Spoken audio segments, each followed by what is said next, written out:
ह्याच्याकडे कागदपत्र आले कसे? बाई आजीने कधी सह्या केल्या?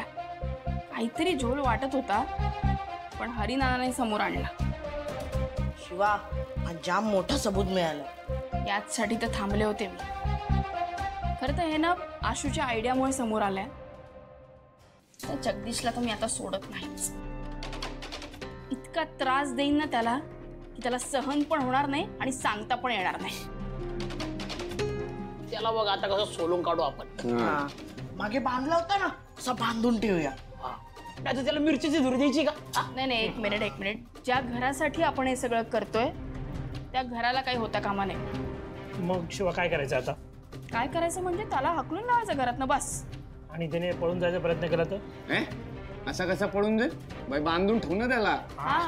आणि आशू पोलिसांना घेऊन येणारच आहे. तुम्ही पण वस्तीत जा आणि सगळ्यांना सांगून ठेवा त्याच्यावर नजर ठेवायला. ठीक आहे? आणि लगेच इथे या. ठीक आहे. बाई चल. कॉल करा भाई काय कळलं तर.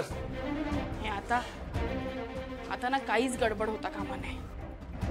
जगदीशने आपल्याला एवढा त्रास दिलाय ना, आई आजीला त्रास दिला, मला आशूला घराबाहेर काढलं, आम्हाला पोलिसात दिलं. या जगदीश पाटीलला तर मी घराबाहेर काढणार म्हणजे काढणार. त्यांना चांगलं चुना लावला, चुना. नाहीतरी ती शिवानं माझ्या डोक्याला ताप झाली होती माहितीये. सारखी माझ्या बायकोच्या बाजूने येऊन माझ्याशी भांडायची.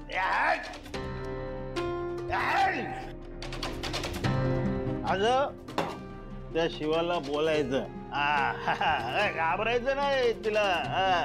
आपण बघ तिच्या नाकाच्या खालून असं तिचं घर घेऊन गेलो. वर तिला पोलिसामध्ये पण टाकलं. आता ती मला बघितलं ना, ती लय आवडते आपल्याला. मी लय डेंजर आहे बाबा. त्या शिवाच्या नाकावर टिचून तिचं घर ताब्यात घेतलं कायची गोष्ट नाही. पण मला सांगा जगदीशराव, ते कागद तुम्ही त्यांच्याकडून घेतले कसे?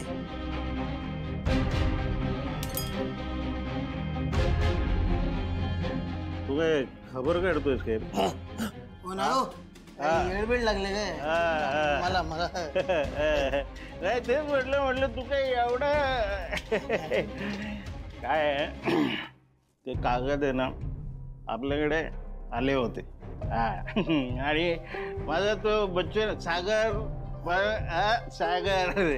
त्याच्या शाळेचा प्रोजेक्ट आहे सांगून माझ्या आईची आधीच सही घेऊन ठेवली होती. आणि मग तीच सही कागदपत्रावर. जादू. म्हणजे तुम्ही म्हातारीच्या सेम टू सेम सह्या घेतल्या?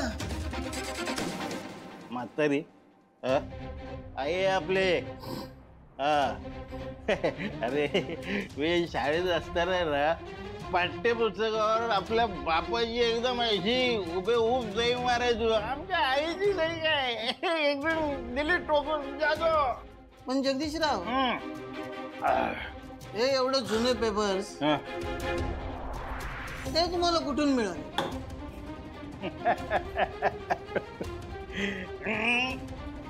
जादू. जादू. जाम भारी जगदीशराव. जादू जादू.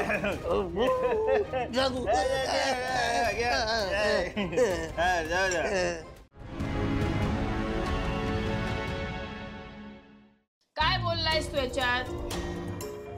काय बोललायस काय सांग? अमृता, हे सगळं खोटं आहे. ही फसवते मला. फसवते. काका, ए जगदीश काका, कोण कोणाला फसवतोय ना ते दिसतंय. किती खोटं बोलशील अजून? शिव, तू हे करून आहे ना मला अडकवायला बघतेस. सोडणार नाही मी. एकेकाल सोडणार नाही मी. बाबा आधी आम्हाला घर, मग सोडायचं की नाही तर बघू. पण आता तुला हे घर सोडावं लागणार आणि आम्ही टीव्ही बघणार. काकू, पोलिसांना फोन लावत होता ना, लावा पटकन लावा फोन. लावा. काय म्हणा शिवा, जिजूनी एक नंबर प्लॅन दिला भाई, एक नंबर. बरोबर जीजू आपला ग्रेट आहे रे. अरे यांना काय वाटलं हेच मास्टर माइंड आहे, पण आम्ही काय चीज आहे तुम्हाला काय माहिती. बातम्याला नाही. तुम्ही उभा काय पोलिसाला फोन लावा ना, मी माझ्या चला आला आला. काकू फोन पण लावा आणि यांना चांगले चोपायला पण लावा. काय जगदीशराव, कशी वाटली माझी जादू?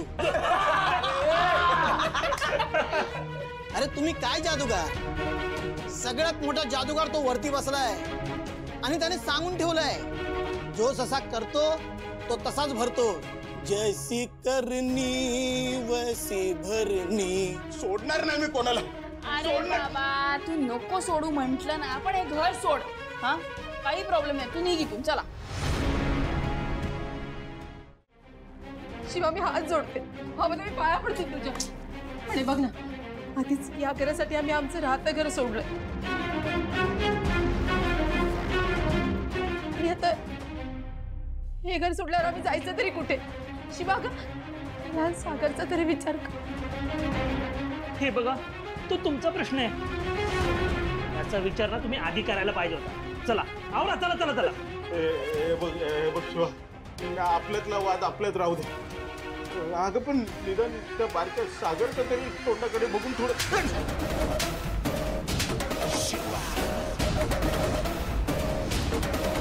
लाज नाही वाटत? लाज नाही वाटत हे बोलायला? लवकरात लवकर इथून निघायचा. आणि सागरचं म्हणशील तर त्याला इथे राहू दे, पण तू निघायचं. ए, काय बोलली ती? चला आवरा, चला. गयो गयो तुझं घर गयो.